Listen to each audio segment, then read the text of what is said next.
Welcome back everyone. Welcome to civil service study. Harappa सभ्यता में लोगों द्वारा किए जाने वाले आयात के संदर्भ में सूची एक को सूची दो से सम्मिलित करना। सूची एक में क्या है? आयातित वस्तुएं। सूची दो में क्या है? स्थान जहां से वो आती थी। तांबा कहाँ से आता था? टिन कहाँ से आता था? सोना कहाँ से आता था? बहुमूल्य पत्थर कहाँ से आते थे? बताइए। देखिए, आज भी राजस्थान से होता है तांबे का उत्पादन। तब भी तो एक का तीन से मिला दीजिए। एक का तीन, एक का तीन, एक का तीन। सेकंड वाला होगा नहीं और ये भी नहीं होगा, डी। तो टिन कहाँ से आएगा? टिन आएगा अफ़गानिस्तान से। सोना में आज भी कर्नाटक से। कोलार कर्नाटक सोने की खान है। सी का 4 हो गया और डी का हो गया फर्स्ट। बलुआ पत्थर गुजरात से। तो इसका आंसर हो जाएगा ऑप्शन नंबर ए। तो देखिए, हड़प्पा सभ्यता के लोग तांबे का आयात जो है आज के राजस्थान से करते थे और पश्चिमी एशियाई देश ओमान से भी तांबे का आयात किया जाता था। इस काल में टिन का जो आयात है वो आधुनिक ईरान और अफ़गानिस्तान से किया जाता था और यहाँ सोने का आयात आधुनिक कर्नाटक और बहुमूल्य पत्थर का आयात गुजरात, ईरान और अफ़गानिस्तान से किया जाता था। अब है क्वेश्चन नंबर 2। हड़प्पा सभ्यता के संदर्भ में सूची एक को सूची दो से एक बार और सम्मिलित करना। सूची एक में इस बार है हड़प्पा कालीन बस्तियाँ और सूची दो में है जिस नदी पर अवस्थित थीं वो नदी जिस पर ये सब अवस्थित थीं। तो हड़प्पा कौन सी नदी के किनारे है? मोहनजोदड़ो कौन सी नदी के किनारे? कालीबंगा कौन सी नदी के किनारे? और लोथल कौन सी नदी के किनारे? बताइए। देखिए, हड़प्पा तो हो गया रावी नदी के किनारे, मोहनजोदड़ो सिंधु नदी के किनारे बलूचिस्तान पाकिस्तान, और कालीबंगन हो गया घग्गर नदी के किनारे, लोथल हो गया भोगवा नदी के किनारे। तो सारे के सारे तो सुमेलित हैं। तो 1 2 3 4 हो जाएगा इसका आंसर ऑप्शन नंबर ए। तो हड़प्पा स्थल सिंधु की सहायक नदी रावी के तट पर तथा मोहनजोदड़ो सिंधु के तट पर स्थित है। वहीं कालीबंगा राजस्थान का घग्गर नदी के तट पर और गुजरात का लोथल साबरमती की सहायक नदी भोगवा नदी के तट पर स्थित है। क्वेश्चन नंबर 3 है हड़प्पा काल के गांव के संदर्भ में निम्नलिखित कथनों में से कौन सा जो है वो सही नहीं है? तो जो किसान थे और चरवाहे थे वो गांव में रहते थे और हड़प्पा के लोग गेहूं, जौ, दाल, मटर, धान, तिलहन और सरसों उगाते थे। क्या सरसों भी उगाते थे? और खेतों की जुताई के लिए हल का प्रयोग इस समय की नई बात थी और सभी हड़प्पा नगरों में सिंचाई के लिए पर्याप्त जल वर्षा से प्राप्त किया जाता था। बताइए इसमें कौन सा करेक्ट है? बताइए जल्दी। देखिए, यह है मान लीजिए इंडिया का मैप और ये जो सभ्यता पनपी ये यहाँ पनपी, ये जो एरिया यहाँ यहाँ पनपी। तो क्या यहाँ पर्याप्त मात्रा में तो वर्षा होती नहीं है? यहाँ ये वाला करेक्ट है, दूसरा करेक्ट है, तीसरा करेक्ट है। तो सभी हड़प्पा नगरों में सिंचाई के लिए पर्याप्त जो है वो वर्षा जल से प्राप्त होता था। ये गलत है स्टेटमेंट। कोई और इनकी सोर्स रही होगी, ये इकट्ठा करते होंगे पानी को। तो यहाँ और कुएँ तो थे ही वहाँ पर, लेकिन वर्षा जल से सिंचाई होती थी, ये गलत है यहाँ पर स्टेटमेंट चौथा वाला। तो देखिए, लोग जो है वो नगरों के अलावा गांव में भी रहते थे और इसमें कृषक और चरवाहे प्रमुख थे। ये लोग खाने का सामान शासकों, लेखकों तथा दस्तकारों को देते थे। हड़प्पा के लोग गेहूँ, जौ, दालें, मटर, धान, तिल और सरसों उगाते थे। सेकंड वाला भी करेक्ट है। वो हल का प्रयोग मतलब जुताई के लिए किया जाता था और पहली बार था और इनके लिए नई बात थी वो। और ये हल लकड़ी के बने होते थे। अतः अतः देखिए, बे तो नहीं बच पाए किंतु हल के आकार के मिट्टी के खिलौने यहाँ से मिले हैं। हल तो नहीं बच पाए लेकिन मिट्टी के आकार के खिलौने यहाँ से मिले हैं। अब बात आती है चौथे वाले स्टेटमेंट की। तो देखिए, इस क्षेत्र में वर्षा कम होती है और इस कारण सिंचाई के लिए पर्याप्त जल वर्षा से प्राप्त नहीं होता था, इसलिए डी गलत है। सिंचाई के लिए लोगों ने पानी का संचय किया होगा, एक अनुमान है ये कि लोगों ने पानी का संचय किया होगा और आवश्यकता पड़ने पर उससे फसलों की इन्होंने सिंचाई की होगी। क्वेश्चन नंबर 4 है हड़प्पा सभ्यता का एक महत्वपूर्ण नगर, क्या नाम है इसका? धौलावीरा। जिस राज्य में स्थित है उसका नाम बता दीजिए जरा। कहाँ पर स्थित है धौलावीरा? देखिए, राजस्थान में तो कालीबंगन है, हरियाणा में राखीगढ़ी हो गया, तो गुजरात में है धौलावीरा। लोथल भी गुजरात में ही है।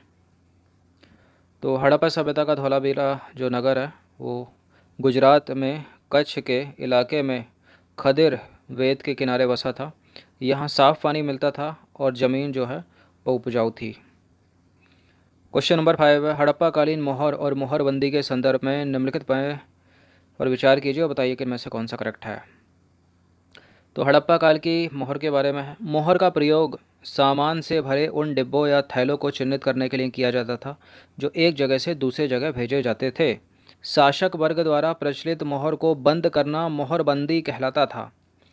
देखिए, शासक द्वारा मोहर को बंद करना मोहरबंदी नहीं कहलाता था, जबकि जिन थैलों पर या जिन डिब्बों पर वो मोहर लगा दी जाती थी ना, तो उस चीज़ को बोलते थे मोहरबंदी। कि अगर ये मोहर टूटी तो समझ लीजिए कि इसके अंदर का जो सामान है वो खुला हुआ है, मतलब यूज़ किया हुआ है। अगर मोहर सही सलामत है तो पूरा पेटी पैक है। तो फिलहाल इसका एक आंसर सही है। तो देखिए, थैलों को बंद करने के लिए उनके मुहाने पर गीली मिट्टी पोतकर उन पर मोहर लगाई जाती थी। मोहर की छाप को ही मोहरबंदी अथवा मुद्रांकन कहते हैं। अगर छाप टूटी हुई नहीं होती थी तो यह साबित हो जाता था कि सामान के साथ छेड़छाड़ नहीं हुई है, और टूटी हुई हो गई तो छेड़छाड़ हो गई। चलिए, दूसरा गलत है इसलिए। क्वेश्चन नंबर 6 है, हड़प्पा कालीन लोथल नगर के संदर्भ में निम्नलिखित कथनों पर विचार कीजिए और बताइए कि इनमें से कौन सा सही है। तो हड़प्पा सभ्यता का लोथल नगर जो है वो महाराष्ट्र राज्य में स्थित है। कि महाराष्ट्र में नहीं है, महाराष्ट्र में थोड़ी है, तो गुजरात में है। और यह नगर ऐसे स्थान पर बसा था जहाँ कीमती पत्थर जैसा कच्चा माल आसानी से मिल जाता था। बिल्कुल करेक्ट है, ये बंदरगाह था। केवल दो यहाँ पर सही है, पहला नहीं है। तो हड़प्पा सभ्यता का लोथल नगर जो है वो गुजरात राज्य में स्थित है, और यह नगर ऐसे स्थान पर बसा था जहाँ कीमती पत्थर जैसा कच्चा माल आसानी से मिल जाता था, इसलिए पहला गलत है और दूसरा सही है। यह पत्थरों, शंखों और धातुओं से बनाई गई चीज़ों का महत्वपूर्ण केंद्र था। सातवां प्रश्न है, हड़प्पा कालीन धौलावीरा के संदर्भ में निम्न कथनों पर विचार कीजिए। देखिए, धौलावीरा भारतीय उपमहाद्वीप का चौथा विशालतम और भारत का सबसे बड़ा विशाल हड़प्पा कालीन नगर है। देखिए, धौलावीरा सबसे बड़ा है या मोहनजोदड़ो सबसे बड़ा है, चूँकि भारत की बात हो रही है यहाँ पर। चलिए, जहाँ हड़प्पा सभ्यता के अन्य नगर वो पाकिस्तान में है, दो भागों में विभाजित थे, वहीं जो धौलावीरा है गुजरात का, ये तीन भागों में बटा हुआ था। बिल्कुल करेक्ट है। देखिए, तीन भागों में था धौलावीरा, ये भी सही है, ये भी सही है। तो वो था करेक्ट हो गया, सी हो जाएगा इसका उत्तर। तो धौलावीरा भारतीय उपमहाद्वीप का चौथा विशालतम और भारत का सबसे बड़ा विशाल हड़प्पाकालीन नगर है। जहाँ हड़प्पा सभ्यता के अन्य नगर दो भागों में विभक्त थे, वहीं जो धौलावीरा है वो तीन भागों में बटा हुआ था। इसके हर एक हिस्से के चारों ओर पत्थर की ऊंची ऊंची दीवार बनाई गई थी। इसके अंदर जाने के लिए बड़े बड़े प्रवेश द्वार थे। यहाँ सार्वजनिक कार्यक्रमों के लिए एक खुला मैदान था। क्वेश्चन नंबर 8 है, लोथल नगर के संदर्भ में निम्नलिखित में से कौन सा कथन सही नहीं है। लोथल की बात आ रही है। ये गुजरात में लूनी नदी के किनारे बसा था। यहाँ एक बंदरगाह भी था और इस नगर में एक भंडार गृह भी था। यहाँ से एक इमारत मिली है जहाँ मनके बनाने का काम होता था। देखिए, भंडार गृह मोहनजोदड़ो भी है और हड़प्पा भी है और लोथल भी है। तो ये तो करेक्ट है, बिल्कुल बंदरगाह था यहाँ पर, तो इसको बंदरगाह बोलते हैं लोथल को। यहाँ से एक इमारत मिली है जहाँ मनके बनाने का काम होता था, ये भी करेक्ट है। गुजरात में तो स्थित है, ये लूनी नदी के किनारे पर नहीं, ये गलत है, ये तो भोगबा नदी के किनारे पर है ना, भोगबा जो साबरमती की ट्रिब्यूटरी है। तो देखिए, कथन ये असत्य है, क्योंकि लोथल साबरमती नदी की एक उपनदी जिसका नाम है भोगबा नदी के किनारे अवस्थित है, न कि लूनी नदी के किनारे। यहाँ एक बंदरगाह था जो समुद्र के रास्ते आने वाले जहाज़ों के रुकने के लिए तालाब बना था, और इस तालाब से जहाज़ों पर माल जो है वो चढ़ाया उतारा जाता था। यहाँ एक भंडार गृह भी था और इस भंडार गृह से कई मोहरें और मुद्रांकन मिले हैं। यहाँ एक इमारत मिली है जहाँ मनके बनाने का काम होता था, और पत्थर के टुकड़े और अध बने मनके बनाने वाले उपकरण और तैयार मनके भी यहाँ पर जो हैं वो मिले हैं। क्वेश्चन नंबर 9 है, बनावली नगर के संदर्भ में निम्नलिखित में से कौन सा जो है वो गलत है। बनावली कहाँ पर था बनावली। तो देखिए, यह नगर जो है वो सूख चुकी साबरमती नदी के बाएं तट पर स्थित था, सरस्वती नदी के बाएं तट पर स्थित था, और यह वर्तमान में चंडीगढ़ पंजाब में स्थित है। यह कालीबंगा से 120 किलोमीटर तथा फतेहाबाद से 16 किलोमीटर दूर है। वनावली एक भारतीय पुरातत्व स्थल है जो सिंधु सभ्यता से संबंधित है। अच्छा, यूपीएससी सिविल सर्विसेज में मान लीजिए ये स्टेटमेंट आता है, तो क्या आपको लगता है कि एग्जामिनर इस स्टेटमेंट को मतलब इनकरेक्ट आंकड़ों के साथ रखेंगे।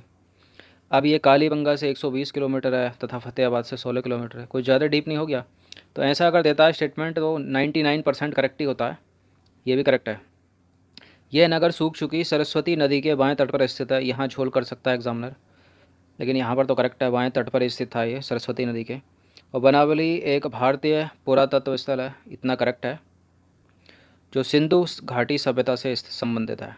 बिल्कुल है, इंडस वैली सिविलाइजेशन से। अब बनावली हरियाणा में है ये। फतेहाबाद कहाँ पर है, हरियाणा में है। तो हरियाणा के फतेहाबाद से 16 किलोमीटर दूर स्थित है। और कालीबंगा से इसका कंपैरिजन क्यों किया गया कि कालीबंगा भी एक सिंधु घाटी सभ्यता का नगर है जो राजस्थान में स्थित है। तो फिलहाल इसका उत्तर हो जाएगा ऑप्शन नंबर सी, जो गलत है, क्योंकि वर्तमान में ये हरियाणा में है, चंडीगढ़ में पंजाब में नहीं है।